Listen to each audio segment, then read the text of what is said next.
réunion sera diffusée en direct sur la page ECUJ sur Facebook.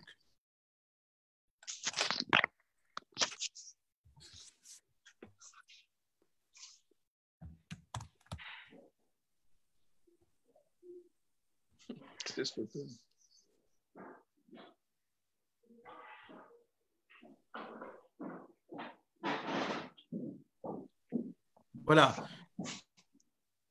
Notre réunion est diffusée en direct sur Facebook.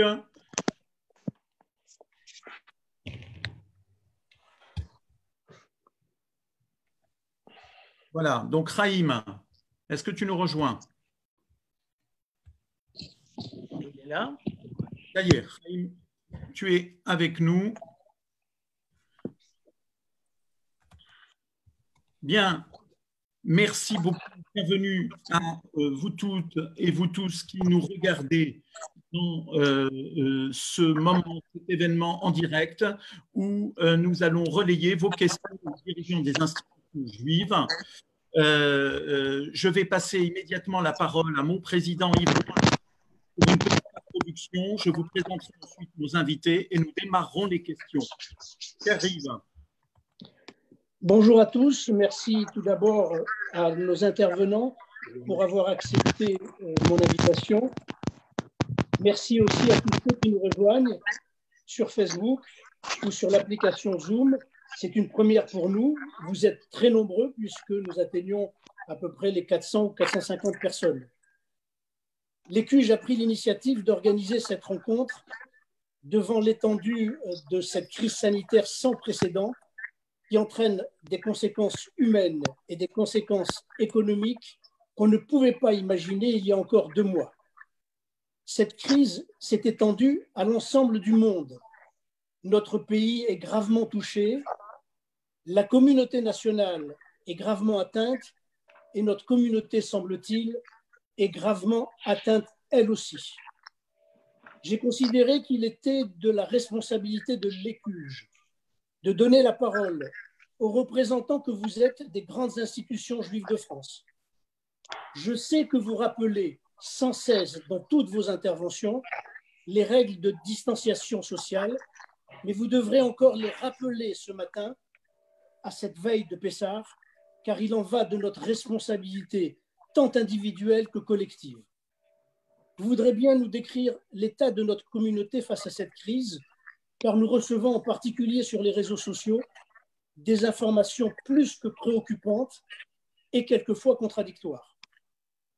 Avant de vous laisser la parole, je voudrais remercier l'ensemble du corps médical, des médecins aux assistantes de vie, aux infirmiers et aux infirmières qui font actuellement un travail considérable depuis plusieurs mois. Et enfin, je voudrais souhaiter à tous ceux qui ont été touchés par ce virus un prompt rétablissement et adresser tous mes voeux de bonne santé à l'ensemble des participants d'aujourd'hui. Voilà, et à l'ensemble de notre communauté et à l'ensemble de la communauté nationale. Je vous laisse la parole. Merci, merci Yves. Nous allons d'emblée, alors je vais vous présenter tout simplement notre invité, Chaim Corsia, grand rabbin de France et membre de l'Institut, Francis Khalifa, président du CRIF, le Conseil représentatif des institutions juives de France, Ariel Goldman, président du Fonds social juif unifié, du FSJU et de la Fondation du judaïsme français, Jean-François Gutmann, président de l'OSE, l'œuvre de secours à l'enfance, et évidemment, Brouas, le président de l'espace culturel et universitaire juif d'Europe. Je voudrais également saluer les directrices et directeurs des institutions que vous représentez, car elles et ils sont en première ligne dans cette crise. Je vais citer Patricia Sicou pour l'OSE, Ricard Audier pour le FSJU, Robert Echnes pour le CRIF, mais aussi Kevin Fredge pour la Fondation Kazip Kojazor et Johan Zitoun pour la Fondation OPEJ. Je veux également remercier toutes les organisations amies qui ont relayé cet événement pour le partager avec le plus grand nombre. Je m'adresse maintenant à vous qui nous regardez. Je vous rappelle que vous pouvez poser vos questions en direct en utilisant le bouton R et pour ceux qui nous suivent sur Facebook, en posant un commentaire, en postant un commentaire sur le live Facebook. Jean-François Strouf et moi-même allons relayer, poser des questions à nos invités. Alors, je vais commencer tout de suite par une question pour Chaim Corsia, le grand rabbin de France. Chaim, beaucoup de responsables religieux donnent des avis parfois contradictoires sur ce qu'il convient de faire ou non en cette période de confinement, sur les actes habituels de la vie juive, les pratiques religieuses. En tant que plus haute autorité religieuse de France, quel est votre avis sur les questions liées à l'organisation des offices, aux célébrations des fêtes, aux brit milot, aux bnei mitzvot, aux mariages, aux enterrements, aux mikvaot? Je sais, c'est beaucoup de questions en une, mais je ne doute pas que vous puissiez y répondre. Cher Chaim, un petit état des lieux de ce point de vue. Je vous laisse la parole.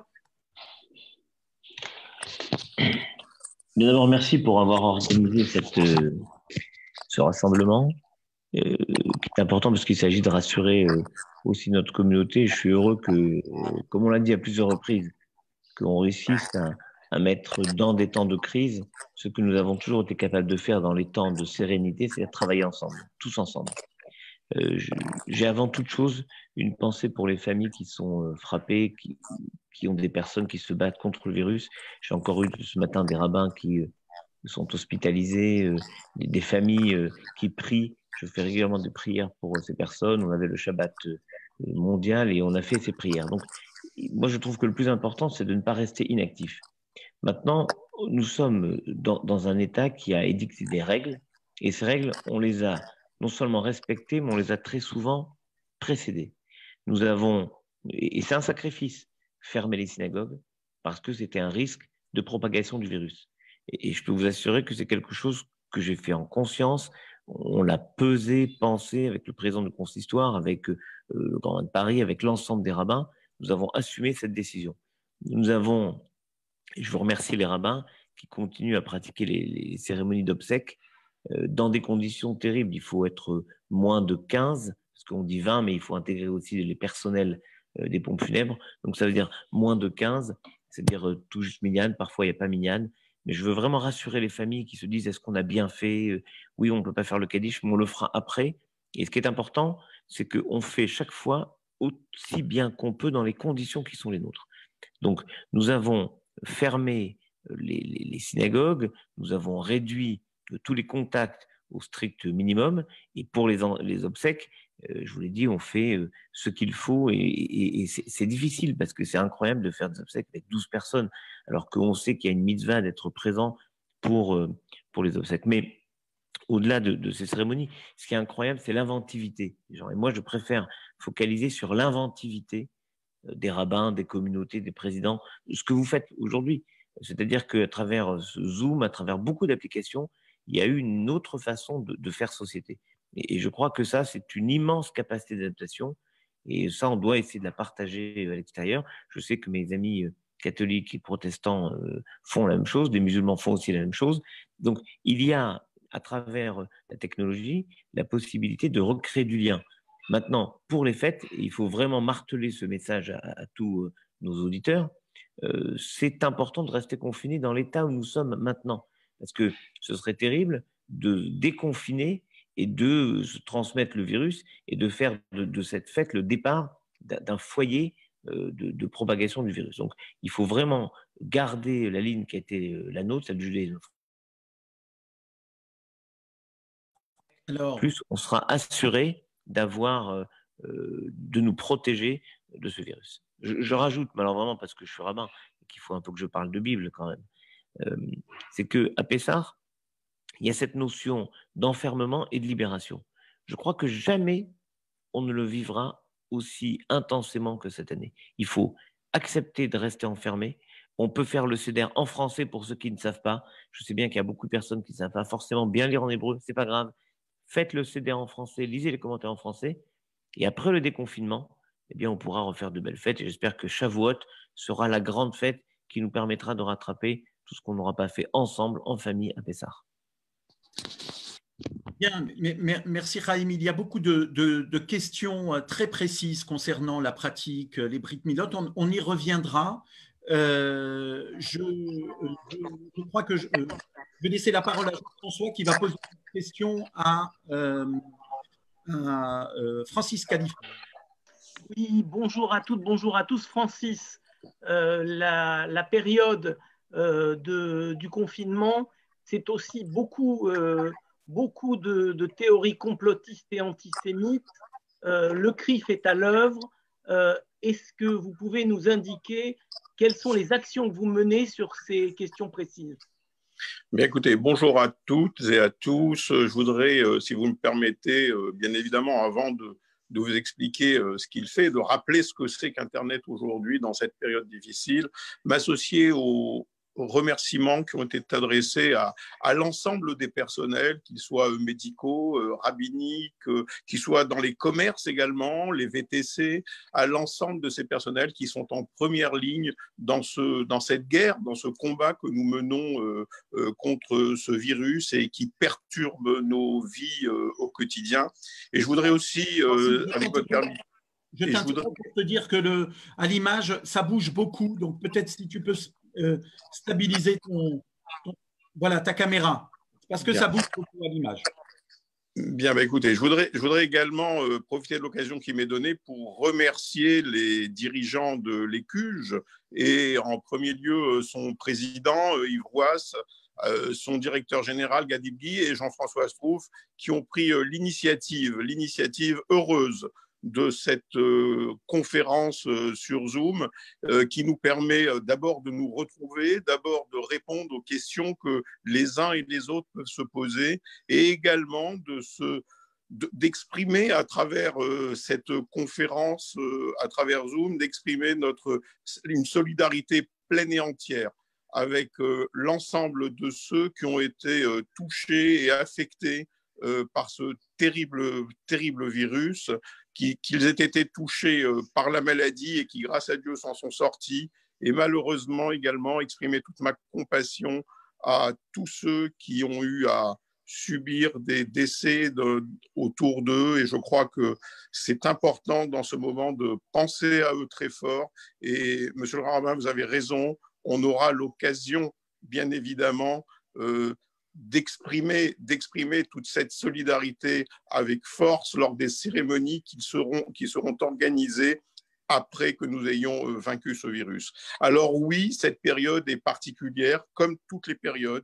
L'antisémitisme, le complotisme, le conspirationnisme ne sont pas confinés. Au contraire, ils profitent de ces moments particuliers où le besoin de bouc émissaire est encore plus criant pour s'exprimer à travers les réseaux sociaux. Et nous le voyons, chacun d'entre vous reçoit ces différents messages. Alors, à notre niveau, au CRIF, nous continuons depuis le début. Depuis le début, nous avons maintenu notre cellule de veille Internet qui, tous les jours, quasiment 15 heures par jour, continue sa veille sur les réseaux sociaux, signale tous les messages qui sont des messages de haine, contre les Juifs, des messages de haine contre Israël, mais aussi, comme nous l'avons vécu au tout début de l'épidémie, lorsque nous n'étions pas encore directement touchés et que cette épidémie nous paraissait lointaine parce que se passant en Chine, également lorsque ça s'est produit contre la communauté asiatique de France, où finalement les Asiatiques, toute cette communauté asiatique était montrée comme responsable de la propagation de ce virus. Et oui, tous les jours, donc, nous faisons ce travail de veille, ce travail de signalement auprès de Pharos, auprès des réseaux sociaux et des dirigeants de ces réseaux sociaux avec lesquels nous avons noué des relations depuis très longtemps pour pouvoir avoir l'efficacité nécessaire de pouvoir justement faire retirer ces messages de haine, ces messages conspirationnistes. Mais bien sûr, nous ne réussissons pas à chaque fois parce que nos auditeurs doivent savoir que des réseaux aujourd'hui, comme des réseaux comme Vcontact qui se trouve en URSS, comme des réseaux qui peuvent se trouver qui sont hébergés en Chine ou aux États-Unis, nous n'avons pas accès à ces réseaux-là. Et malheureusement, à travers ces réseaux-là, la haine continue à se propager. Mais nous travaillons également dans ce domaine avec les différentes ambassades de ces pays qui sont en France pour les rappeler à leurs responsabilités et pour qu'ils puissent faire passer ces messages à leur gouvernement. Voilà en quelques mots ce que je voulais vous dire sur la situation de la haine et de l'antisémitisme, du complotisme, du conspirationnisme sur Internet, puisque nous voyons aujourd'hui fleurir toutes sortes de théories complotistes et conspirationnistes, où bien évidemment les Juifs et Israël sont à la tête de tout ce qui se passe aujourd'hui.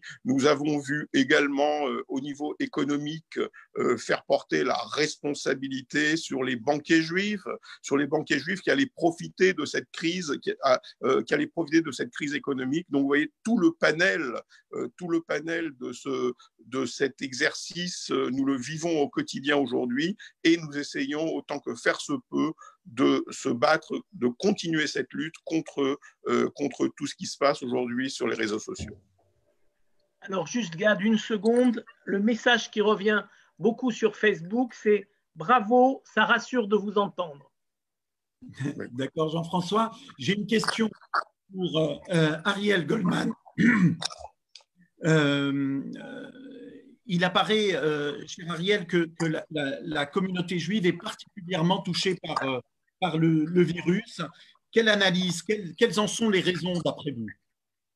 Alors d'abord, merci Gad pour cette question, mais merci à l'Écu, Givroise, Gad, Jean-François pour effectivement avoir organisé cette réunion. Nous étions tous les mains dans le cambouis et le nez dans le guidon et peut-être que nous n'avons pas eu le temps ni l'idée de faire cette réunion.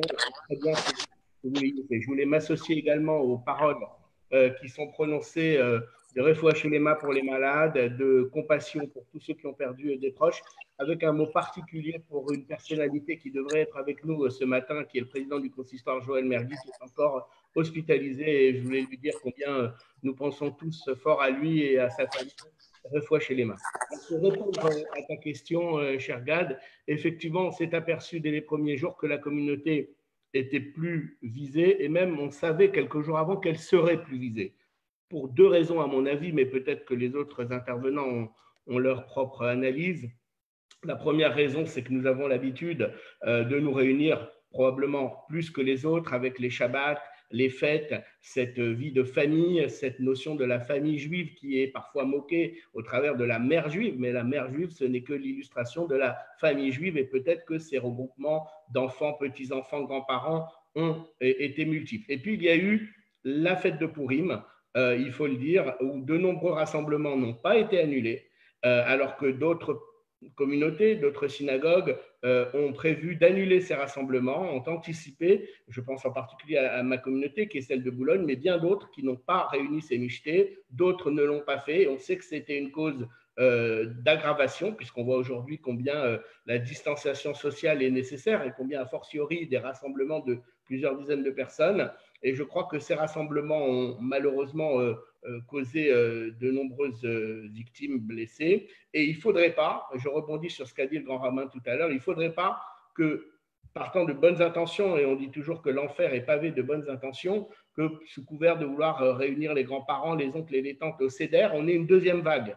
Et donc, il faut rester chez vous, on le martèle, on le martèlera encore, il y aura des initiatives qui seront prises pour continuer à marteler cela. Et d'un point de vue général d'ailleurs, et là je sors un peu du cadre de la communauté juive, il ne faut pas non plus, on a beaucoup critiqué le préfet de police vendredi qui a eu une phrase un petit peu dure, mais quand on voit, ça a été signalé hier par les responsables de APHP et on l'a vu sur les chaînes info hier soir ou ce matin, les nombreuses personnes qui sont sorties dans les rues parce qu'il fait beau, parce qu'on a commencé à parler de la stratégie du déconfinement. Non, c'est gravissime de faire ça, ça peut qu'aggraver les choses et qu'augmenter la durée du confinement. Donc, j'en appelle à tous les auditeurs, à tous les spectateurs, il faut continuer à rester chez soi. C'est la chose la plus importante et même la seule chose à faire pour le moment.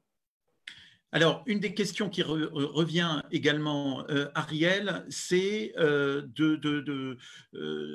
d'expliquer la manière dont la communauté juive s'est organisée face à cette crise. Je crois qu'il y a une cellule de crise qui a été montée. Est-ce que vous pouvez en dire quelques mots? Alors, je vais parler de la cellule de crise dans un deuxième temps, et dans un premier temps, je parlerai effectivement de la réorganisation très rapide de la vie juive. C'est un peu dans l'ADN du Fonds social, comme dans celui de l'OSE, que de réagir en temps de crise. Ce sont des institutions qui sont nées de l'action, notamment pendant la Seconde Guerre mondiale ou encore au lendemain de la décolonisation. Donc, on a l'habitude, c'est dans l'ADN de nos institutions, que de réagir très vite et très fort dans ces moments-là. Donc, on s'est réorganisé tout de suite, notamment parce que se posait la question des personnes âgées isolées. Donc, on a mis en place des lignes de téléphone. L'association Passerelle, qui est hébergée, qui fait partie du Fonds social, a utilisé son réseau pour téléphoner aux anciens. On a essayé de faire récupérer des masques et des gels pour les EHPAD. Et ça, c'est ce que nous avons fait. Puis, il y a la cellule de crise. La cellule de crise, elle n'a pas été mise en place uniquement pour cette pandémie. Elle existait depuis 2008. Ce n'est pas une institution de plus, c'est une plateforme des grandes institutions, CRIF, Fonds social et Consistoire, avec des professionnels, notamment les psychologues, les médecins de l'OSE, les personnes assistantes sociales du CASIP Cojazor et également des rabbins. Et pour faire en sorte qu'en moment de crise, alors ça a été vrai en 2012 après Toulouse, en 2015 après Hypercacher, et c'est vrai aujourd'hui dans cette pandémie, eh bien, il y a une cellule réactive à toutes sortes de problématiques. Ça a été la problématique des fermetures dans un premier temps, comment communiquer pour que chacun ferme le maximum d'endroits où il y avait du monde, pour que chacun reste chez soi. Ça a été ensuite l'organisation du confinement pour les institutions, comment aider les écoles à fermer, comment aider les institutions à fermer, à mettre toute personne en télétravail. Puis ça a été les urgences. Avec la mise en place d'une cellule, donc d'un numéro de téléphone dédié pour les problèmes psychologiques, peut-être on en parlera tout à l'heure, parce qu'on sait que dans ce confinement renaissent ou naissent des problèmes notamment de violence conjugale, de violences faites aux enfants, et cela on l'a vu avec le numéro national qui a été mis en place par le gouvernement, mais nous avons nos structures, nos propres problématiques et un numéro dédié avec des psychologues, des psychiatres, des médecins, notamment de l'OSE. Je vais citer l'OSE, je vais citer CASIP Cojazor, je vais citer l'AMIF, l'Association des médecins israélites de France, qui répondent. Et donc, cette cellule de crise, et j'en ai terminé, elle se réunit tous les matins pendant au moins 2 heures par téléphone ou parfois par vidéoconférence. Elle réunit tous les directeurs des institutions que j'ai citées, un représentant du grand rabbinat ou le grand rabbin parfois lui-même, et elle fait face aux problèmes au jour le jour, à des problèmes parfois pour les anticiper et à des problèmes parfois inattendus auxquels il faut répondre jour après jour. Et donc, c'est une cellule qui fonctionne et qui a rendu de grands services notamment, je pense, en tout dernier ressort, malheureusement, aux problèmes liés au deuil, liés aux obsèques, liés aux enterrements. Le grand rabbin en parlait et en reparlera certainement. Donc voilà, cette cellule, elle fonctionne très bien et je voudrais remercier là aussi tous ces acteurs et dire combien le mot unité est une réalité dans cette crise, comme il l'était avant et comme il le sera après. Très bien, Jean-François, on va enchaîner avec une question pour Jean-François Gutmann, justement dans la même dynamique. Jean-François, oui. C'est une question d'un Jean-François à l'autre. Oui. L'OSE traite essentiellement de 2 publics, les personnes âgées et l'enfance. Est-ce que vous voulez bien nous faire un petit état des lieux pour le handicap, la gériatrie, l'enfance, les maisons d'enfants, enfin un petit tableau général de ce que gère l'OSE aujourd'hui dans cette période de crise? Oui, merci. Alors, je vais tout de suite répondre à la question. Je vais ajouter à l'analyse que faisait Ariel Goldman tout à l'heure du facteur de surreprésentation de la crise dans la communauté, le fait que beaucoup de membres de la communauté sont dans des professions de santé, notamment des médecins, et qu'ils ont été tout de suite aux premières loges et en prenant parfois attraper le virus à travers des patients qu'ils suivaient. Alors, maintenant, je vais parler de l'OSE et de l'ensemble des associations sociales de la communauté. À l'OSE, on a 4 pôles. Un pôle historique médical avec un centre de santé. Donc, nous avons des médecins en première ligne dans le 12e arrondissement. Et sous la direction de notre directeur médical, Marc Cohen, qui lui-même a été affecté. Nous avons ensuite une activité dans le secteur de l'aide sociale à l'enfance, donc des enfants qui ont été confiés à l'OSE par décision judiciaire issus de la communauté ou en dehors de la communauté. Et là, vous avez lu dans la presse nationale que c'est un vrai problème parce que c'est des enfants qu'on ne peut pas rendre à leur famille, donc on s'en occupe. Aujourd'hui, on a 6 maisons d'enfants. Les enfants, heureusement, sont moins statistiquement touchés, encore que, mais on est confronté au problème des encadrants, des éducateurs, et qui eux-mêmes soit peuvent avoir été contaminés directement ou indirectement. Et c'est vrai qu'on a eu, hélas, un petit peu d'avance sur le sujet, puisqu'une des maisons d'enfants, c'est le château de la Versine, qui est dans l'Oise, et qui a été, dès le début, intégré dans le dispositif spécifique du département de l'Oise. Et donc, ça nous a donné aussi matière à un peu d'avance à l'allumage. Le troisième sujet, c'est le plus lourd aujourd'hui, c'est la gestion des personnes âgées.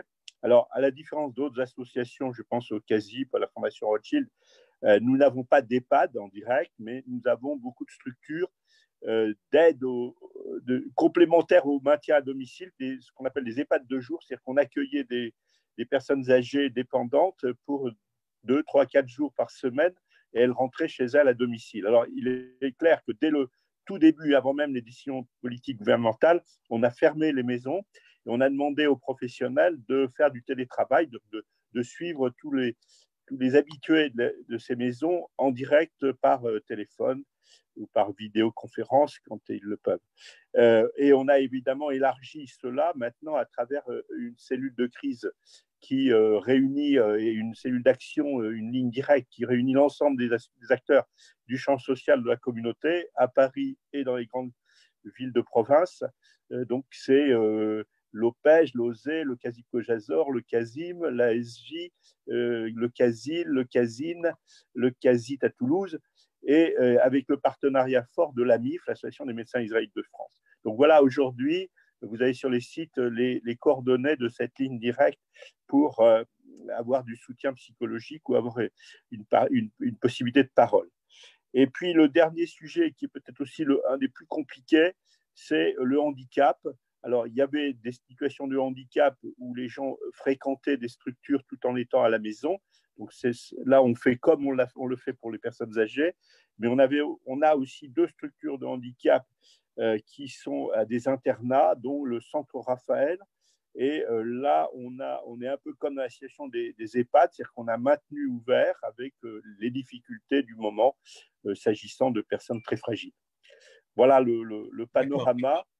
Et je rejoins ce qu'a dit Ariel pour dire l'importance du travail en commun et du rôle de la cellule de crise. Et je salue les collaborateurs, et je pense à Patricia Citruc, qui font un travail formidable à cette occasion. Patricia qui est avec nous et qui regarde cette conférence et que je salue particulièrement. Et je précise que nous allons organiser une réunion similaire en ligne avec les directeurs des institutions qui sont sur le terrain et qui gèrent ces situations de crise et qui donneront également quelques réponses à des questions plus précises. Je voudrais ajouter une seule chose, de penser tout à fait à nos amis des communautés d'Alsace qui ont été encore plus en première ligne que nous. Je pense à Mulhouse et à Strasbourg, et avoir une pensée pour le président de la consistoire de Strasbourg, Maurice Dahan, qui est toujours encore souffrant, qui a connu des moments très difficiles et avec lesquels nous avons construit des projets importants à Strasbourg.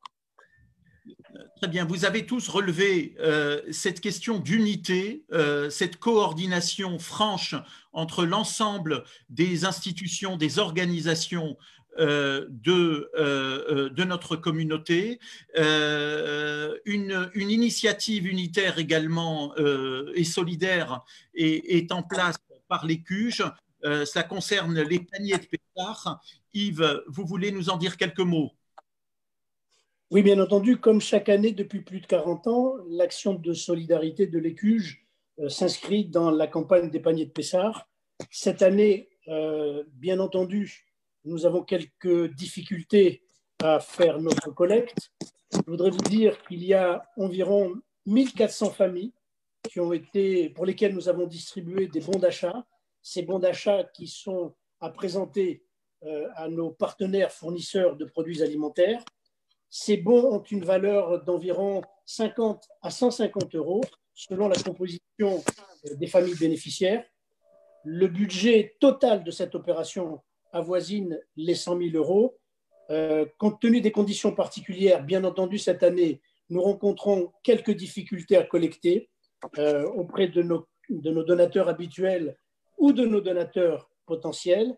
Et donc, je voudrais vous dire que votre don cette année est encore beaucoup plus important que les années antérieures parce qu'il y aura cette année encore plus de personnes défavorisées et surtout, comme vous l'avez rappelé précédemment, des personnes isolées qui auront eu besoin de ces bons d'achat. Je voudrais vous dire que malgré cette période de confinement, juste avant le confinement, nous avons reçu quelques familles pour distribuer ces bons d'achat. Et au moment de la fermeture de notre établissement rue Lafayette, juste avant, nous avons adressé tous ces bons d'achat par la voie postale et nous nous sommes préoccupés de savoir si les personnes les avaient bien reçus, ce qui a été le cas pour la totalité des personnes que nous avons contactées. Merci. Yves, on va poser une nouvelle question à Chaim, au grand rabbin de France. Je vais couper le micro de certains d'entre vous pour que la qualité sonore soit meilleure. Et donc, Chaim, beaucoup de questions très, très précises concernant la pratique et la vie juive. Je vais vous citer une question assez particulière, celle d'Olivia, qui est une future mariée, à qui nous souhaitons évidemment Mazal Tov, et qui est censée se marier fin mai. Dans ce contexte, plusieurs rabbins lui conseillent de maintenir cette date, mais elle est confrontée au fait que les services mariage des mairies sont fermés et elle pose la question si elle pourrait maintenir son mariage dans une synagogue consistoriale qui est déjà prévue en petit comité et si, donc évidemment, on sait bien que ce n'est pas le process habituel, mais si l'idée de maintenir le mariage est possible, qu'en pensez-vous, Chaim? Bon, les QG et toi, Gad, Yves, nous sommes, et tous ceux qui sont en ligne là, profondément républicains. Les lois républicaines s'imposent à tous, c'est le Talmud qui nous le rappelle, Dina de Malchuta Dina. Il est donc impensable d'imaginer faire un mariage religieux s'il n'y a pas un mariage civil. Donc les rabbins qui disent de maintenir sont des rabbins optimistes, et ils ont raison, mais personne ne peut savoir quand aura lieu exactement la fin du déconfinement. On nous donne une date pour l'instant, ce sera peut-être prolongé, on ne sait pas. Donc, mais en même temps, mais c'est loin. Donc il y a des possibilités pour que ça se fasse, parce que le ministre de l'Éducation a parlé d'une éventuelle reprise des cours le 4 mai. Donc j'ai du mal à imaginer que les cours reprennent, mais que les mairies ne soient pas ouvertes. Donc, en plus, il y a toujours une permanence dans les mairies. Donc je pense qu'elle peut contacter la mairie pour savoir si elle a une visibilité. Mais en tout cas, je suis ferme là-dessus. Il ne peut pas y avoir un mariage religieux dans une synagogue consistoriale s'il n'y a pas un livret de famille qui atteste d'un mariage civil auparavant. Alors, dans la même veine, Chaim, on va parler de la Brit Mila. Pour les Mila, la question est simple. Pour la Mila, on a demandé à ce qu'on ne prenne aucun risque. C'est la règle traditionnelle. Quand il y a un risque sanitaire pour un enfant, si le 8e jour, il a un peu de jaunisse qui est au-delà des seuils acceptables, eh bien, on repousse la circoncision. On a considéré que soit on la faisait dans un milieu hyper spécialisé, sécurisé, comme les cliniques privées, et on a proposé ça au moment où les cliniques privées n'étaient pas encore extrêmement sollicitées pour le suivi du Covid.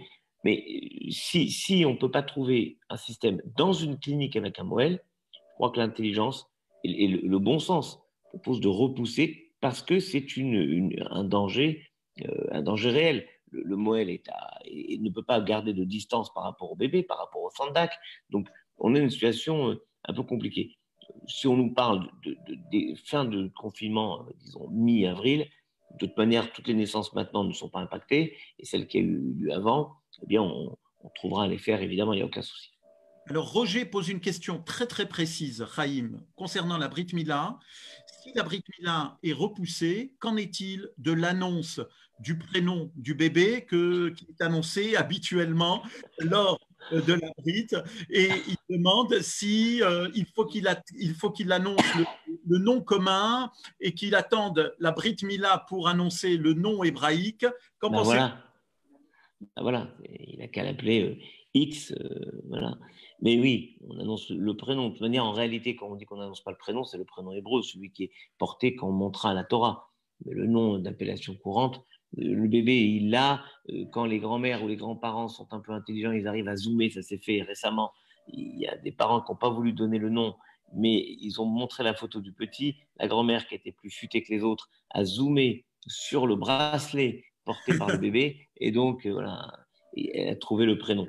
Je pense qu'il y a des problèmes beaucoup plus sérieux plutôt que le simple prénom, mais ça montre à quel point nous sommes attentifs dans notre communauté à toutes les traditions et nous retrouverons le charme de toutes les traditions juste après le confinement.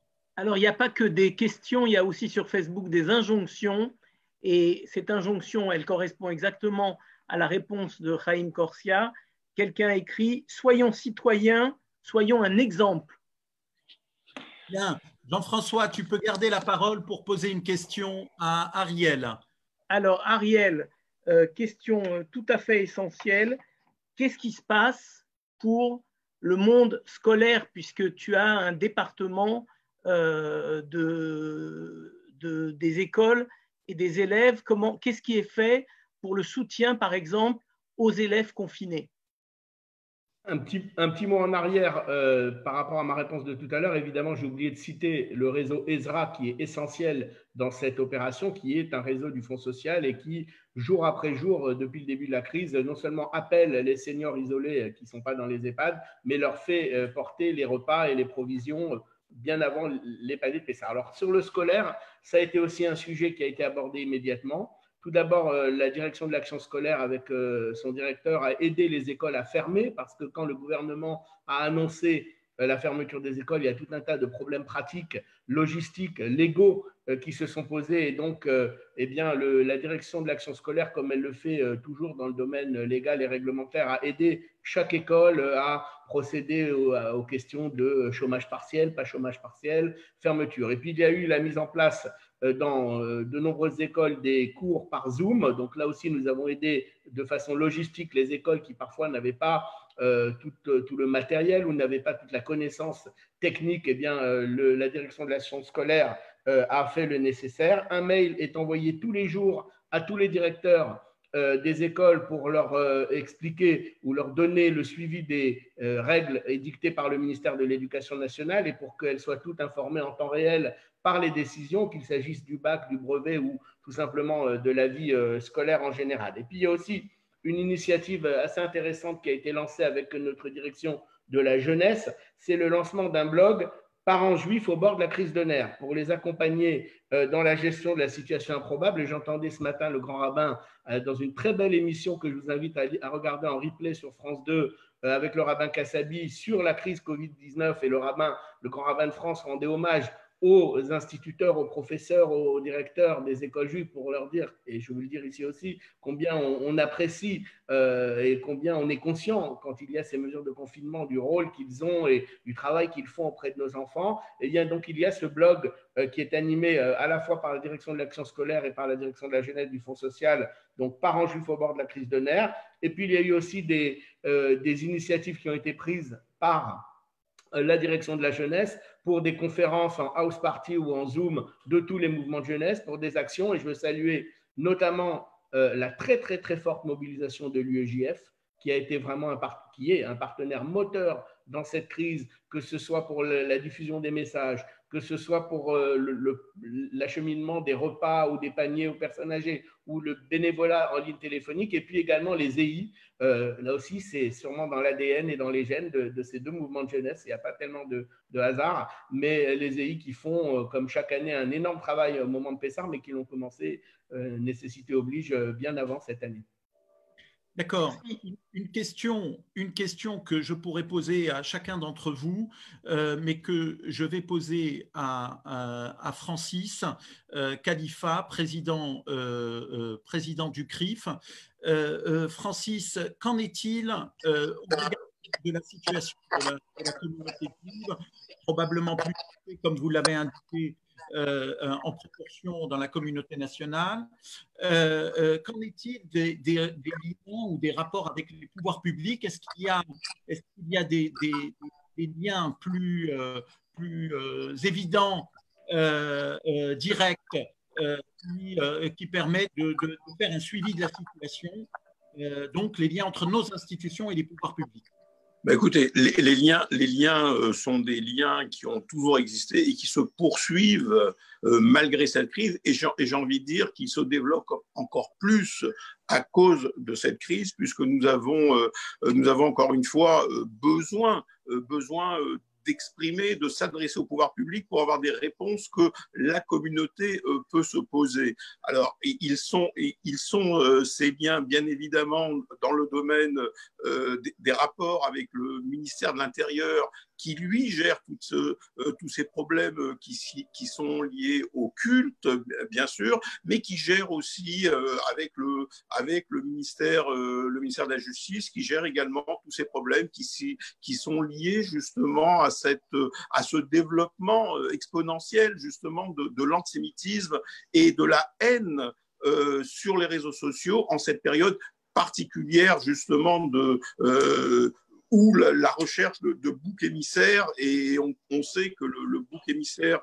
habituel à chaque fois que nous sommes en période de crise, c'est le juif, souvent Israël également, donc c'est Israël à travers les Juifs et les Juifs à travers Israël qui sont visés.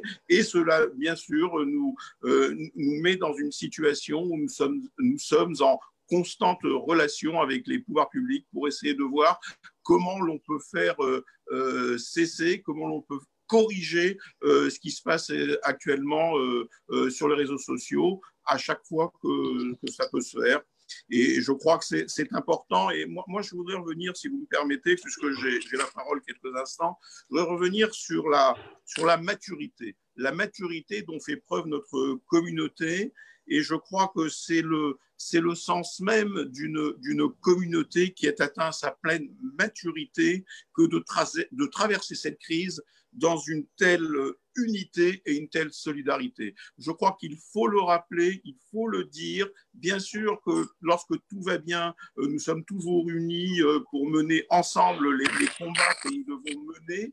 Mais je crois que ce qui est important, c'est que dans cette période de crise, nous avons su tous ensemble nous réunir, chacun dans sa spécificité communautaire pour pouvoir agir, chacun sur son terrain, que ce soit sur le terrain politique, que ce soit sur le terrain le terrain de la solidarité, le terrain médical. Je crois que chacun a pris conscience et a pris le sens de ses responsabilités, et nous voyons aujourd'hui que nous avons affaire à une communauté qui est en pleine maturité et qui va continuer comme ça à se développer, parce que nous le savons, ce confinement va finir par cesser. Alors bien sûr qu'aujourd'hui, il est indispensable de maintenir les gestes barrières et la distanciation sociale. Il est indispensable en cette période de fête que nous prenions tous conscience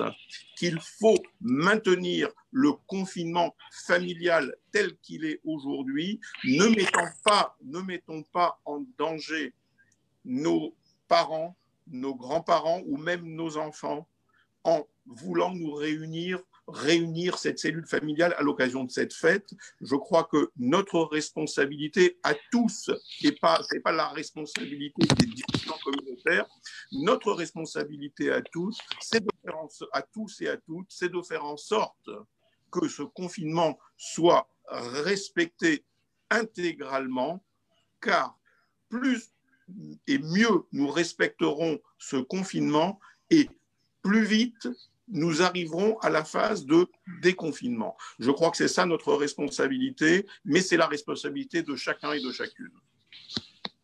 Chaim, voulez-vous compléter peut-être ou reprendre poursuivre sur la question des liens avec les institutions publiques? Oui, je partage évidemment ce qu'a dit Francis Khalifa. Ariel Goldman sait bien à travers les écoles, il a eu la gentillesse de rappeler ce que j'ai dit ce matin à la télé, le dévouement des professeurs. Je peux vous dire que l'État voit tout ce que nous faisons. Il a été touché par notre mobilisation. Et je vais vous dire, lorsque nous avons eu un entretien téléphonique, tous les responsables de culte avec le président de la République, on a eu quelque chose d'assez extraordinaire. J'avais proposé justement pour les familles en deuil qui ne peuvent pas faire le deuil, parce que vous voyez, on se rend compte que la ritualisation de notre religion avec le Kaddish à l'office, les gens qui nous entourent, alors évidemment, les gens nous entourent, ça crée forcément des rapports plus... Ah, je crains que... Mais en général, non, voilà, mais en général, nous avons toujours ce lien social qui nous permet d'affronter des événements difficiles. Là, c'était pas possible. Pas possible au sens que le deuil accompagné par les différentes religions ne pouvait plus se faire. Et donc le président, sur la proposition du conseil scientifique, le fameux conseil scientifique qui accompagne les décisions du président, en tout cas qui éclaire les décisions du président, ce conseil a proposé qu'il y ait une ligne d'écoute. Et donc moi je remercie le Fonds social d'avoir mis en place le numéro sur les différentes lignes qu'il y a. Il y a une ligne spéciale pour les uns et les autres. Il y a une ligne particulière qui est servie par plusieurs rabbins. J'ai mis plusieurs rabbins en ligne. C'est-à-dire, il y a 6 rabbins pour l'instant qui font une permanence. Ça sonne 4 fois chez le premier. S'il ne prend pas, ça sonne chez le suivant, et ainsi de suite. Donc, il y a toujours un rabbin qui répond pour que les familles qui n'arrivent pas à dépasser ce temps du deuil puissent le faire. Ça peut paraître un gadget, mais pas du tout. Le conseil scientifique a expliqué qu'il en allait du bien-être des familles dans leur capacité à affronter ces moments. Et donc, il y a un sujet essentiel sur la résilience de la société dans le post-confinement. Et donc, il y aura 2 systèmes d'entrée de ce numéro, soit le numéro que Ariel Goldman, s'il veut bien le donner après, pourra le rappeler, qui est un numéro dédié à cette mission, soit le numéro normal du Covid-19 du gouvernement, 0830, etc., 130, 130, le numéro officiel, qui vous expliquez que vous voulez parler à un prêtre, un pasteur, un imam ou un rabbin, et on vous oriente vers ce numéro. Donc, l'État est dans une situation où il est assez, je crois, Francis pourrait le confirmer, assez sensible à tous les efforts que nous déployons ensemble pour faire en sorte de respecter ce confinement. Et l'État a conscience que les questions des synagogues et la question de Pessah est une question sensible, mais on a pris les décisions. Je tiens à vous dire, par exemple, que le grand Mamaman, qui est le responsable auprès de moi de tout ce qui est Chevra Kadisha, a édicté des règles très strictes. On ne fait prendre aucun risque pour les toilettes rituelles. Donc, on a pris des règles, même avant que le gouvernement prenne le décret. On a anticipé, parce que notre objectif, c'est un objectif religieux et à la fois patriotique d'une certaine manière, parce que c'est la règle. Et nous sommes le consistoire porté par la devise qui est la nôtre depuis plus de 200 ans, religion et patrie. Et donc, religieusement parlant, il y a marqué dans la Torah, Ushmartem meod lenafshotechem, vous garderez vos vies, on doit protéger sa vie. Et la République nous met des règles, nous les acceptons parce qu'elles sont valables pour tout le monde. Et donc, il est essentiel de participer à l'effort collectif et de respecter les règles définies par le gouvernement. D'accord, je vais préciser que cette plateforme gratuite de consultation psychologique mise en place par la communauté juive, la coordination de l'ensemble des organisations que vous avez citées tout à l'heure, qui s'appelle Pôle Psy, je vais préciser les numéros. C'est un autre numéro, c'est le même genre. Oui. Je voudrais qu'Ariel le précise parce que c'est vraiment 2 choses distinctes. Voilà. Et ça, tu vas les redonner, Gad, avec plaisir. Mais il y a un numéro dédié, effectivement, la présidence de la République nous a fait demander par Chaim Korsia un numéro pour la communauté juive, et c'est pour les deuils uniquement 09 70 68 34 30, 09 70 68 34 30. Et quand les personnes qui sont confrontées à la mort pendant cette période ou avant la mort ou juste après la mort, enfin dans tout ce qui tourne autour de ce drame, eh bien il y a des rabbins qui répondent à ce numéro que nous avons dédié à l'écoute rabbinique. Et il y a d'autres numéros de lignes psychologiques dont je parlais tout à l'heure. Tu pourra les redonner tout à l'heure. Mais c'est vrai que c'est très important dans ce moment que nous puissions, malheureusement, c'est le cœur de la crise, c'est le cœur de l'épidémie, c'est le deuil, et que nous puissions, chacun à notre niveau, accompagner les familles dans ce moment si particulier et cette fois-ci avec la dureté, dans la dureté qui est constituée par l'isolement. Oui, je voudrais juste rajouter, Gad, si je peux rajouter un petit mot, parce que je voudrais qu'on revienne sur ce qu'a dit Jean-François Gutmann tout à l'heure et qui était formidable. C'est vrai que on a une sorte d'autocritique en disant mais qu'est-ce qu'on a raté et on dit Pourim.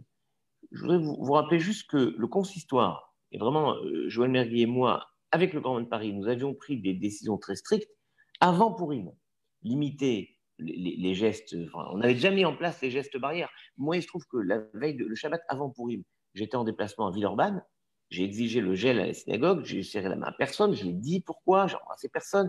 Donc, on avait déjà anticipé. Et à Pourim, on avait fait des choses incroyables, comme diviser par 3 des salles qui pouvaient contenir 600 personnes. On avait limité, par exemple, à Moadone, à Paris dans le 17e, à 200 personnes maximum. Ce qui veut dire qu'on avait anticipé. Sauf qu'il y a eu exactement ce qu'il y a eu au niveau de la nation, ce qui prouve que nous sommes parfaitement intégrés dans la nation, c'est que les gens disaient, beaucoup ont dit, beaucoup ont respecté, formidable, et beaucoup ont dit, bon, c'est pas grave, nous, ça ne nous concerne pas. Mais rappelez-vous que le confinement a été mis en place quand, le jour de l'élection, on a vu les gens sur les quais de Seine et ne pas se préoccuper des mesures barrières. Donc, c'est toujours la même chose. On met en place des choses. Si on voit que ça ne fonctionne pas, on met en place des systèmes plus rigoureux. Donc, je crois qu'il est important de respecter aussi ce confinement maintenant autour de Pessah. Je sais que c'est difficile, mais je veux le répéter. Pessah, c'est un temps de réflexion, d'introspection. Ceux qui ne peuvent pas lire en hébreu, lisez en français la Haggadah. Ne vous amusez pas, ne nous amusons pas à faire de cette fête qui doit être vraiment la fête de la transmission de l'expérience, le moment terrible de transmission du virus. Il y a la loi et il y a le bon sens. Bravo. Quand on vous dit qu'il ne faut pas se réunir et qu'il ne faut pas dépasser 100 personnes, vous comprenez bien que l'idée, ce n'est pas d'être 99, c'est plutôt d'être 40 ou 50. Et il faut à chaque fois, et d'ailleurs, c'est très juif aussi, c'est très rabbinique, il faut ajouter des barrières aux barrières, comme on le fait pour plein de choses dans notre tradition. Alors, nous avons encore beaucoup de questions, mais je veux profiter que vous ayez cité cette plateforme de consultation psychologique, de soutien psychologique aux familles et aux personnes hospitalisées, pour donner le numéro de téléphone, le 09 70 68 34 35. 09 70 68 34 35 avec des professionnels c'est une ligne d'écoute et de conseil psychologique. Il y a également un autre numéro destiné aux professionnels au 09 70 68 34 34. Jean-François, une question pour Jean-François Gutmann. Alors justement, sur cette cellule psy dont l'OSE est partenaire, quelques mots sur le mode de fonctionnement. Oui, alors, c'est vrai que d'abord, c'est notre directeur du pôle enfance, Éric Gozlan, qu'on salue ici, docteur en psychologie et très actif dans le monde de la psychologie, qui en est le responsable. Donc, l'idée, c'est qu'on est confronté, et Chaim Korsia l'a dit, à des sujets lourds de douleurs qui se réveillent autour du deuil, autour de la maladie, autour aussi des conséquences du confinement, des débats internes aux familles, et que c'est un métier, c'est un métier d'apporter la parole. Alors, je profite aussi de ce moment pour dire que j'ai hélas eu à connaître moi-même dans la famille de ma femme un deuil qui a été pratiqué dans le petit cimetière de Versailles, et on a fait une cérémonie à travers Zoom.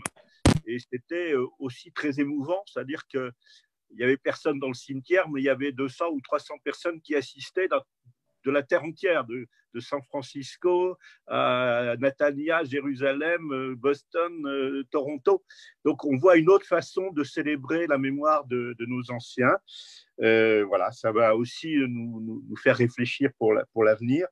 Je voudrais aussi dire que dans les deuils que nous croisons aujourd'hui, beaucoup de héros de la Shoah, notamment à Lozé, on a appris le départ de plusieurs héroïnes de la période de guerre qui elles-mêmes avaient été des militantes, puisque je pense à Dora Hamelon, qui était assistante sociale volontaire dans le camp de Gurs et dans le camp de Rivesaltes. Et donc ce travail, c'est l'ancêtre de l'engagement social d'aujourd'hui, de nos aidants, de nos soignants qui vont au devant du danger. Et donc je voulais associer son souvenir au travail contemporain de nos travailleurs sociaux. Oui, pardon, si Jean-François, très juste titre rappelle leur mémoire, il y a aussi Frida Wattenberg qui avait amené des enfants à Annemasse pour que Georges Loinger puisse leur faire passer la frontière. Il y a eu Odette Spingarn la semaine dernière, qui elle avait travaillé à Lozé dans toutes les grandes associations juives, elle avait tout Kazib Kojazor, et qui s'était évadée en sautant d'un train entre Chopo, là où elle était, dans le commando où elle était. Et c'est vrai que il faudra vraiment qu'on organise des cérémonies, et je veux rassurer aussi bien ces familles que toutes les familles, nous organiserons des cérémonies pour rappeler dignement la mémoire de nos disparus, vraiment. Nous avons abordé les questions liées à ces drames, également les questions d'organisation en temps de crise, questions sanitaires, mais il y a aussi ce que l'écrivain David Grossman appelait la lumière de nos sociétés, c'est-à-dire la culture. Tous les lieux de culture sont fermés. Les cafés, les musées et tous nos centres culturels, tous nos centres communautaires sont fermés désormais. Mais il y a beaucoup d'initiatives qui se poursuivent partout, évidemment en utilisant le numérique et le digital. Je pose la question à Yves pour l'espace culturel et universitaire juif d'Europe, pour l'ECUJ évidemment. Qu'en est-il? Comment l'ECUJ s'est organisé et comment continue-t-il à accompagner ces publics? Alors, comme beaucoup d'associations, nous avons mis une bonne partie de notre personnel au chômage partiel, mais nous avons réussi, avec une toute petite partie du personnel qui continue à travailler, au moins partiellement, à garder un contact avec notre public, et nous assurons encore un certain nombre d'activités grâce aux nouvelles technologies. Je voudrais dire un petit mot particulier à propos de l'Ulpan en ligne. Nous avons actuellement en présentiel, nous avons environ 400 personnes qui suivent les cours d'Ulpan dans nos locaux rue Lafayette, et nous avons réussi à développer l'Ulpan en ligne pour que toutes ces personnes qui étaient présentes rue Lafayette puissent suivre ces cours. Il y a une activité particulière aussi, c'est les échanges en hébreu, avec des séances comme l'Ivrit Social Club que dirige Jean-François Strouf. Enfin, il y a un certain nombre de cours et de conférences grâce aux publications quotidiennes sur les réseaux sociaux. De nouvelles activités sont en cours de préparation pour diffusion toujours sur les réseaux sociaux avec la participation de comédiens ou de musiciens. On a vu que cette crise sanitaire a dopé la créativité des uns et des autres, et l'ECUJ en est aussi le lieu d'expression. Je voudrais à ce propos remercier toute cette petite équipe qui travaille à l'ECUJ. Elle prouve aujourd'hui, parce que vous venez d'entendre, par la préparation de cette rencontre, combien elle a été particulièrement attachée à cette rencontre et comment elle a réussi à faire ce rassemblement des grandes institutions juives. Je voudrais remercier en votre nom toute cette équipe de techniciens, peu nombreuse, mais qui a réussi à faire ce travail. Merci Yves. À relever évidemment le travail formidable que font l'ensemble des organisations pour accompagner leur public autour de la diffusion de beaucoup de cours. Beaucoup de rabbins se sont mis à organiser des cours, mais pas que des rabbins, les enseignants, des professeurs accompagnent le public. C'est formidable ce qui se joue aujourd'hui. Academ chez nous a multiplié par des centaines les vues sur les conférences qui sont mises en ligne, et l'équipe d'Academ aussi est très très proactive en ce moment, et je voulais la remercier et la saluer, comme la radio RCJ Et comme les ulpanim aussi que nous faisons avec l'Organisation sioniste mondiale, qui fonctionnent en ligne comme les vôtres. Voilà, et peut-être que Chaim, sur la question de l'accompagnement et de l'enseignement de l'étude, parce qu'il faut qu'il y ait une continuité également au niveau de l'étude, comment cela se justifie. Et d'ailleurs, une des questions qui est posée, c'est que le public souhaiterait ardemment pouvoir partager un temps d'étude avec vous, Monsieur le Grand Rabbin de France. Il y a chaque rabbin dans sa communauté donne des cours avec Zoom ou un autre système, et tous les rabbins l'ont fait. Ils ont découvert finalement une façon de toucher même ceux qui ne pouvaient pas venir à la synagogue, ceux qui ne venaient pas dans les centres communautaires. C'est assez magique. Et en fait, il y a une véritable mobilisation. Le consistoire avait mis en place depuis longtemps le e-learning pour le Talmud Torah. Donc évidemment, on a continué à accompagner les enfants de la sorte. Et tous les services fonctionnent. Mais les cours, je crois que ça se fait dans cette proximité avec les rabbins des communautés. Moi, je donne des cours. D'abord, j'ai assuré mes cours réguliers de la même façon. Mais je pense qu'il faut garder ce lien de proximité avec les rabbins.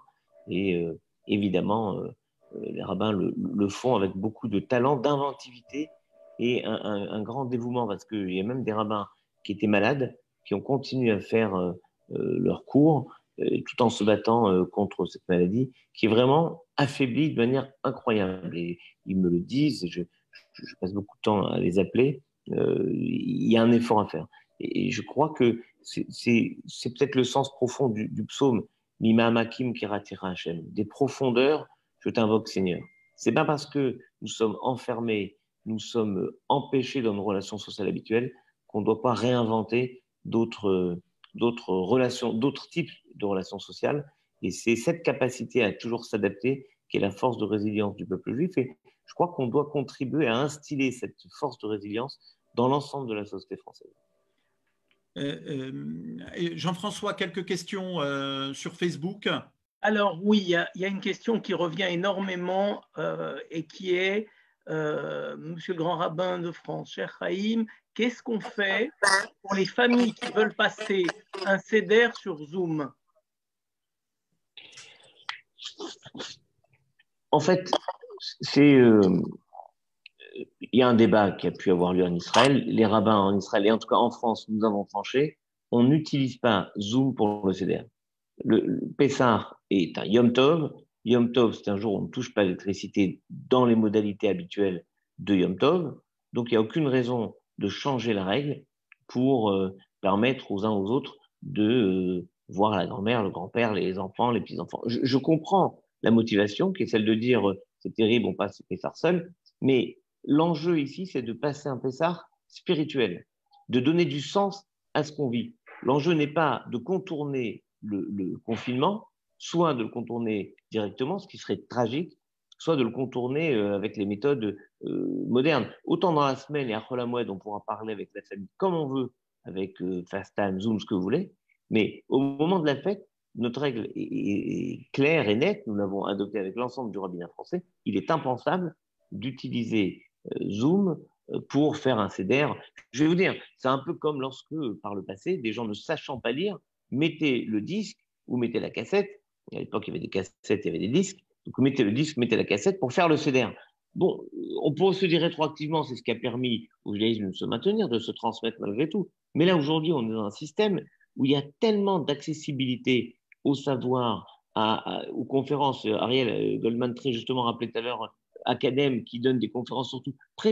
Littéralement préparons le seder de Pessah. Ceux qui sont confinés seuls doivent anticiper, chercher sur Internet le seder en français, si vous ne savez pas lire, regardez les commentaires, préparez avec des commentaires que vous pouvez étudier donc sur Académie ou ailleurs, dans les cours de vos rabbins, mais c'est une solution que nous n'acceptons pas parce qu'il n'y a aucune raison de transgresser la fête pour faire Pessah. Maintenant, ceux qui de toute manière font ce qu'ils veulent ne demandent pas la permission pour faire ce qu'ils ont envie.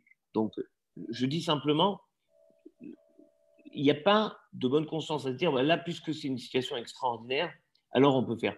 La situation extraordinaire, elle est dans le fait que nous vivons chaque année quelque chose Et depuis 3300 ans, on vit une situation où on dit chacun doit se considérer comme s'il était lui-même enfermé en Égypte. Ben, vous savez quoi? Cette année, nous allons réellement vivre le fait d'être littéralement enfermé et on pourra donc espérer prier pour qu'on ait la délivrance très prochaine.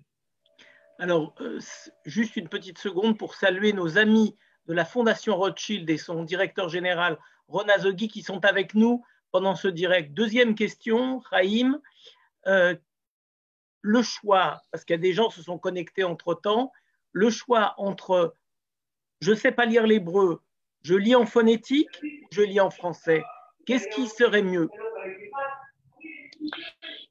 C'est pas comme ça qu'il faut faire les choses.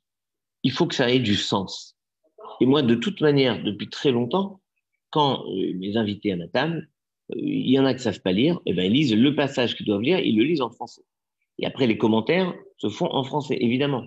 Donc, moi, je pense qu'il y a assez de Haggadot traduites en hébreu, en phonétique et en français.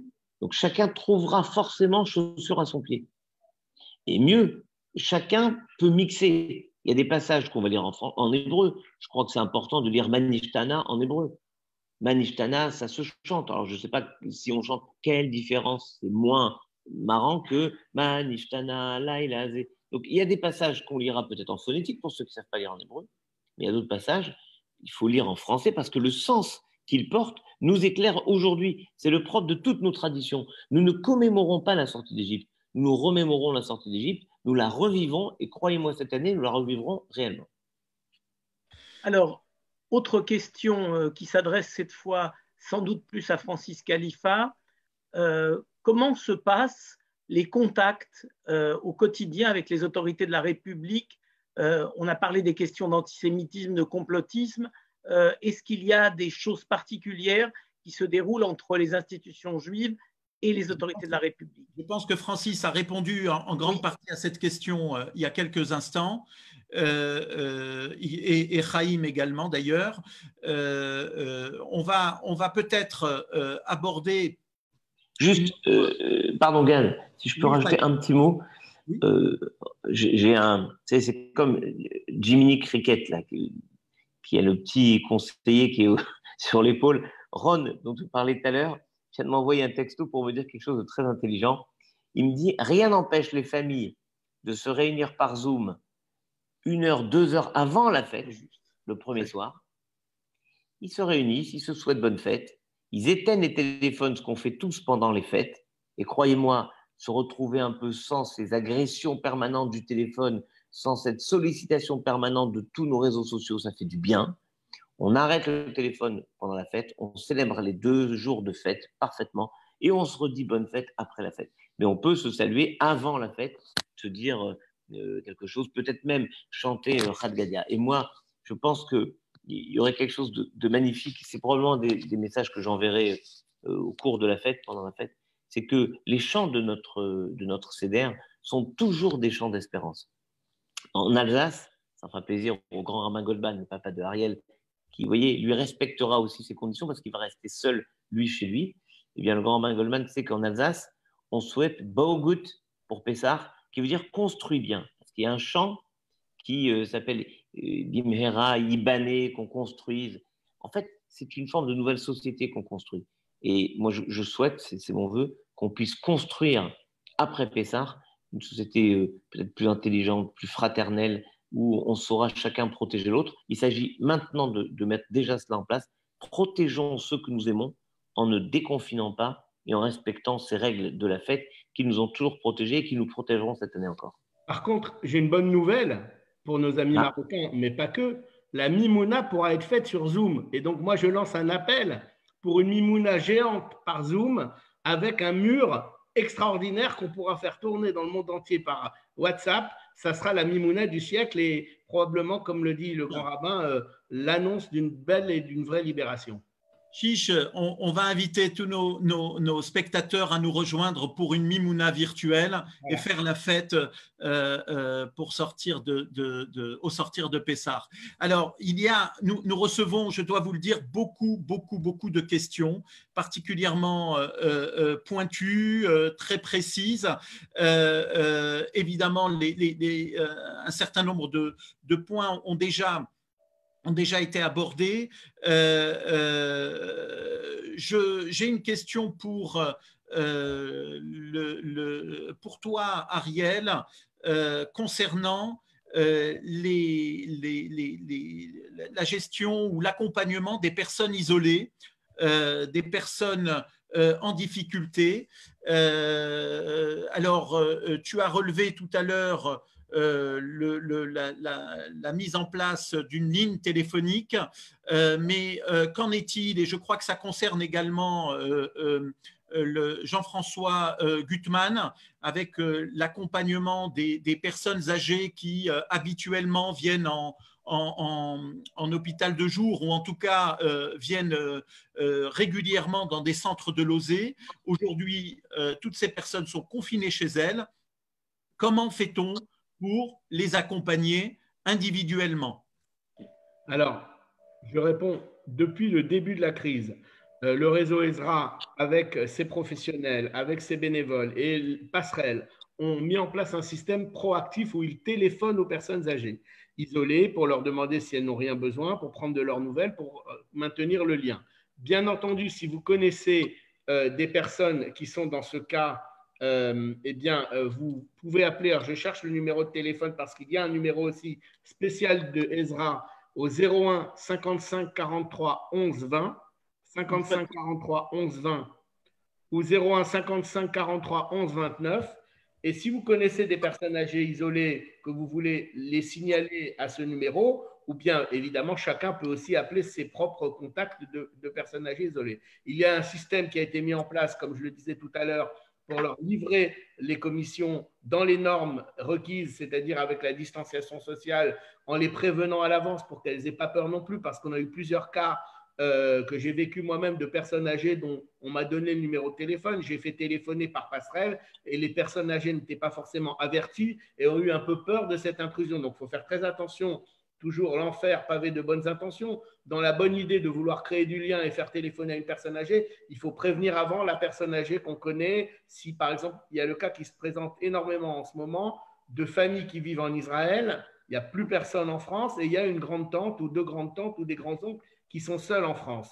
Alors, on a la bonne idée de nous donner les numéros de téléphone des personnes âgées, nous faisons l'approche, mais il faut auparavant que les familles téléphonent elles-mêmes aux personnes âgées pour leur dire que tu vas être contacté par Passerelle, tu vas être contacté par ESRA, et pour que celles-ci, les personnes âgées, ne soient pas effrayées, déjà que le moment est difficile, par cela. Donc, tout est maintenu pour que l'accompagnement se fasse. Alors, ça coûte évidemment beaucoup d'argent. Nous avons fait aussi des appels aux dons parce que c'est plus de 200 000 euros que le Fonds social juif unifié a décaissé pour venir en aide. Alors, pas seulement pour les nourritures aux personnes âgées, aussi pour le gel et les masques aux soignants. Nous avons fait toute une collecte par le réseau, par la MIF, par les personnes que nous avons autour du Fonds social juif unifié, que je veux remercier, pour fournir des masques aux EHPAD, pour fournir des masques aux endroits où les personnes âgées sont en contact, parce que souvent, on a fourni des masques, il y a un grand débat là-dessus, mais aux soignants, aux médecins, mais pas forcément au personnel, et encore moins aux personnes âgées elles-mêmes. Mais c'est très important qu'elles-mêmes puissent en avoir. Donc ça aussi, cela a été fait par le Fonds social. Jean-François Gutmann? Oui, Ariel a parfaitement répondu à la question. Je vais juste compléter sur un point. À Lauzet, on avait 5 structures d'accueil de jour pour personnes âgées, 3 à Paris, une à Sarcelles, une à Strasbourg. Donc là, on a tout de suite fermé dès le premier jour, même avant la décision de confinement officielle, en demandant à notre personnel de passer en télétravail. Donc, toutes les personnes qui étaient habituées, qui fréquentaient ces structures étaient évidemment connues, et les mêmes qui les suivaient physiquement continuent à les suivre maintenant par téléphone, par entretien personnel. Alors, il est clair qu'au-delà de ce premier cercle, il y a beaucoup de nouvelles situations, et là, elles doivent être signalées au numéro qui a été dit, 09 70 68 34 35. Alors, l'autre sujet, c'est que ces personnes âgées qui fréquentaient, ou celles qui ne fréquentaient pas les structures de la communauté, souvent bénéficient aussi d'auxiliaires de vie, de personnes qui apportaient des repas, soit issus de structures communautaires. Je pense au CASIP, je pense à la DIAM, soit de structures du secteur privé. Il y a plein d'entreprises du secteur privé qui font du soutien, de l'aide à domicile. Et ces structures sont confrontées ensuite à la bonne ou moins bonne santé des travailleurs. Donc, il y a tout un sujet compliqué de gestion des ressources humaines. Pour ce qui concerne la LOSE, aujourd'hui, tout le monde est encore au travail entier. On n'a pas mis de personnel en chômage technique et on a tout reconverti le personnel pour être à la disposition des besoins. Mais on sait que la gestion RH actuellement dans toutes les institutions du social est quelque chose de très compliqué. Et c'est là que le bénévolat ou le soutien peut être également au rendez-vous. Et le numéro dédié aux professionnels est justement là pour signaler des besoins ou aider les professionnels dans leur propre attitude, dans leur propre capacité de faire. Et je voudrais saluer l'engagement de la MIF, l'engagement de tous les jeunes professionnels, étudiants en médecine, étudiants en dentaire et élèves infirmiers qui ont apporté leur concours à cet exercice. Bien, vous imaginez que nous avons encore beaucoup de questions, mais nous avons essayé d'y répondre, en tout cas un maximum d'entre elles.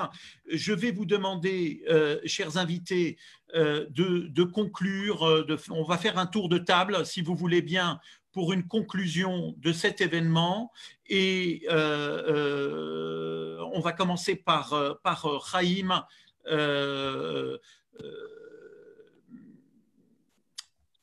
Cher Chaim, c'est à toi. Alors, un instant, on ne t'entend pas, Chaim. Non, on ne t'entend pas. Non, on ne t'entend toujours pas. Est-ce que tu veux bien vérifier ton micro? S'il est bien branché. Alors, on ne t'entend pas. Oui. Chaim, tu nous entends? Chaim? On n'entend pas. Chaim, tu nous entends? Non, on ne t'entend pas. Alors, je vais essayer cher Chaim, revérifie si tu as la possibilité, si tu m'entends. Apparemment, on l'entend là un peu. Non. Chaim, tu m'entends? Non. Oui, mais nous, on ne t'entend pas. Donc, c'est ton micro. Si tu peux éventuellement le rebrancher. Et là? Oui, ça y est, on t'entend. C'est toi. Et là, c'est bon? Oui, on t'entend, Chaim. Ah bon, c'est moi qui vous entends plus là. C'est pas grave. Ce que je veux vous dire, c'est que d'abord, je veux vous remercier d'avoir organisé ce moment de rencontre. C'est bien, vous êtes fidèles à ce qu'a toujours été ce centre, un centre de partage et de prospective. C'est le temps de Pessah. Il faut finalement revenir aux choses essentielles. Pessah, quand on décompose le mot, c'est Pessah, la bouche qui raconte. Il faut qu'il y ait une parole. Oui, on va vivre un confinement, un isolement pendant cette fête de Pessah, mais il doit y avoir personne à qui on ne parle pas. Et je pense important de prendre des nouvelles, d'appeler, de rassurer les gens sur le fait que isoler ne veut pas dire abandonner. Et je crois que c'est la grande différence. Je pense à cela parce que nos prophètes nous ont dit finalement que les textes de la Bible, chaque fois que vous invoquerez mon nom, je serai là et je viendrai. Finalement, se sentir seul, abandonné, c'est considérer qu'il n'y a pas de Dieu qui est avec nous en permanence. Et je crois que ce n'est pas juste une parole de consolation, c'est une parole réelle. C'est-à-dire que si on vit ensemble, l'ensemble du peuple juif, la fête de Pessah, et regardez cette année, c'est encore plus incroyable, nos concitoyens chrétiens vont vivre la Pâque tous en même temps, les musulmans vont démarrer dans 15 jours le Ramadan. Il y a quelque chose de l'ordre de ce qu'on a dit dans l'Haftara du Shabbat Hagadol, que j'ai enfin pu lire, parce que c'est très dur de lire l'Haftara de Shabbat Hagadol. Chaque communauté, il y a toujours un spécialiste qui l'accapare. Donc enfin, j'ai pu la lire chez moi, tout seul, et c'était formidable. Et il est marqué à la fin de cette paracha, voici vient le jour où il y aura le prophète Élie qui viendra. Il y a un avis. En fait, on construit nous-mêmes ces temps du possible. L'avenir, le monde futur, c'est le monde de demain. Nous le construisons et on le construira et le protégera si on est capable de faire deux choses. La première, de conserver ce confinement qui nous protège qui nous protège et qui protège celles et ceux qu'on aime. Et si on est capable de donner du sens à cet isolement pour pouvoir ensuite construire une véritable société de fraternité. Merci, Chaim. Je vais passer la parole à Francis Khalifa pour un mot de conclusion. Mais écoutez, moi, j'aurais 2 mots pour conclure. 2 mots qui me paraissent importants dans la situation que nous vivons. Le premier mot, c'est solidarité. Solidarité parce que pas un juif, pas un membre de notre communauté ne doit ne pas pouvoir passer une fête décente. Donc, c'est un appel que je lance à tous d'exprimer à travers l'association de votre choix votre solidarité avec tous ceux qui aujourd'hui sont dans le besoin, qui ajoutent de la peine à la peine, qui, en plus de subir ce confinement, le risque du virus, subissent aussi la pauvreté et n'ont pas les moyens de passer un seder normal. Alors, à tous, je vous demande bien évidemment d'exprimer votre solidarité à travers l'association de votre choix. Aujourd'hui, c'est très simple de pouvoir faire un don par Internet et je sais que toutes les associations se chargeront de transmettre en temps et en heure les dons que vous ferez pour que chacun puisse passer un Pessar Kasher Vesamer. Et puis le deuxième mot qui me vient pour conclure, c'est discipline. Discipline dans le respect des règles. Encore une fois, il est important que chacun d'entre nous comprenne qu'il est de sa responsabilité, bien sûr, de se préserver, mais de préserver l'ordre. Alors, je vous en conjure de préserver l'autre, pardon, et de préserver ses proches, sa famille, ses enfants, ses amis avec qui il avait l'habitude de passer Pessar. Je crois que cette année, nous allons passer un Pessar particulier. Nous aurons vraiment à disserter lorsque nous poserons la question en quoi cette nuit est-elle différente des autres nuits. Nous rajouterons aussi le confinement, la séparation, mais nous vivrons aussi ce Pessar dans l'espérance de pouvoir passer un Pessar extraordinaire l'année prochaine. Et je crois que c'est ce qu'il faut aujourd'hui rappeler, c'est surtout la solidarité et le respect des règles de distanciation sociale et des gestes barrières. Chag Sameach à tous et que ce Pessar apporte la refoua shelema à tous les malades et la consolation à tous ceux qui ont été affectés par ce virus et qui malheureusement ont dû avoir des deuils dans leur famille ou auprès de leurs amis. Merci Francis. La parole est à Ariel Goldman. Oui, merci. Encore une fois, merci à l'Écluche d'avoir organisé cette réunion et peut-être que si le temps se prolonge, il y en aura d'autres. Je voudrais dire d'abord une chose dont on n'a pas parlé mais qui me paraît très importante à tous nos auditeurs. Faites attention aux fake news. Il y a beaucoup de choses qui circulent dans les groupes WhatsApp, des audios du frère, de la sœur, du cousin. Il ne faut pas se fier à cela. Il faut se référer au message officiel du gouvernement parce que c'est un gouvernement qui, avec les problèmes qui sont les siens, avec peut-être des erreurs dont on reparlera un jour, mais en tout cas qui fait front, qui fait face, qui donne des nouvelles tous les jours. Il y a un point presse qui est fait tous les jours par M. Salomon, par le ministre de la Santé. Il faut se référer à cela et pas commencer à écouter les uns et les autres. Il y a beaucoup de bêtises qui sont dites, y compris d'ailleurs sur les traitements. Maintenant, sur le message de Pessar, bien évidemment, je souhaite un bon Pessar à chacun, que chacun prenne soin de lui-même, de sa famille, de ses proches.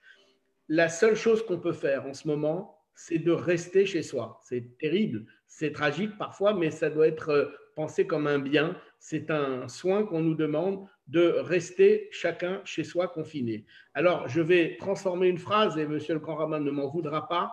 Je vais souhaiter à chacun le Shana Haba Bebriut Birushalayim, l'année prochaine en bonne santé à Jérusalem. Merci et à bientôt. Merci. Jean-François Gutmann, un mot pour conclure. Oui,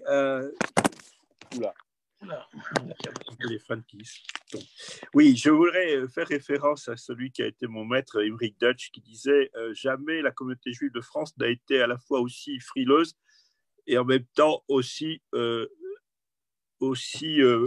prospère. Aujourd'hui, on a une communauté qui, en 2000 ans de présence en France, n'a jamais été aussi vive en nombre de mini-animes, en nombre de cercles d'études, et on les retrouve sur Zoom. On les trouve, et cette épreuve nous montre combien cette solidarité est utile. Elle est aussi très solide au niveau de ses institutions sociales. Tout à l'heure, vous posiez la question de nos relations avec les pouvoirs publics. Si on y arrive, c'est qu'on a noué depuis des décennies des relations de confiance, toute organisation juive dans le secteur social, confondue avec des structures que le grand public ne connaissait pas jusqu'à présent, que sont les ARS ou les différentes entités dépendantes des ministères. Alors aujourd'hui, pour continuer, et je rejoindrai ce qu'a dit Francis Khalifa, on a besoin de vous, on a besoin de votre générosité. Cette occasion de se pencher sur un monde mal connu de l'opinion publique, qu'est le secteur médical et son organisation, et le secteur médico-social et son organisation, montre que cette épreuve nous pousse à dire regardons d'un peu plus près et soyons fiers de ce qu'on a fait. Voilà. Très bien, je vais passer la parole à mon président Yves Rouas pour un mot de conclusion. Écoutez, comme la majorité d'entre vous, je vais passer sans ma famille les fêtes de Pessah. Ce sera la première fois depuis plus de 40 ans. Nous serons tous éloignés de nos parents, de nos enfants, de nos familles, de nos amis, de nos proches. Cette année, nous serons tous très éloignés, mais surtout tous si proches l'un de l'autre. C'est important. Nous devons rester optimistes. On va dépasser toutes ces difficultés. Et je me permets de rappeler simplement ce qu'a dit le grand rabbin de France. Nous allons réinventer les aurores. Nous allons nous retrouver tous en bonne santé pour faire la fête. Je vous donne rendez-vous tous très bientôt sur le rooftop de l'Écuge rue Lafayette. Bonne fête, Chag Sameach. Prenez soin de tous. Prenez soin de vous, prenez soin de vos proches. À très bientôt. Alors, je vais demander, avant de terminer, je vais demander à Chaim Corsia, grand rabbin de France, de prendre la parole. Oui. Il a un message à nous délivrer. Bénis l'Assemblée, Chaim. Et ben voilà, c'est ce que j'avais proposé. J'ai envoyé un message par texto à Gad en lui disant: est-ce que tu penses que je peux me permettre de proposer de faire 2 prières? La première, une prière pour tous les malades, et la deuxième, une prière pour la communauté. Il m'a dit oui. Donc, vous voyez, on reste républicain, mais profondément laïque, c'est-à-dire respectueux des prières. On a attendu après le mot de la fin pour ajouter la prière, mais la prière, c'est l'espérance. Donc voilà, si vous voulez bien, je voulais faire un Michel Bérard pour tous ceux qui luttent en ce moment dans les hôpitaux et associer à ceux qui luttent, ceux qui les aident à lutter, tous les personnels soignants.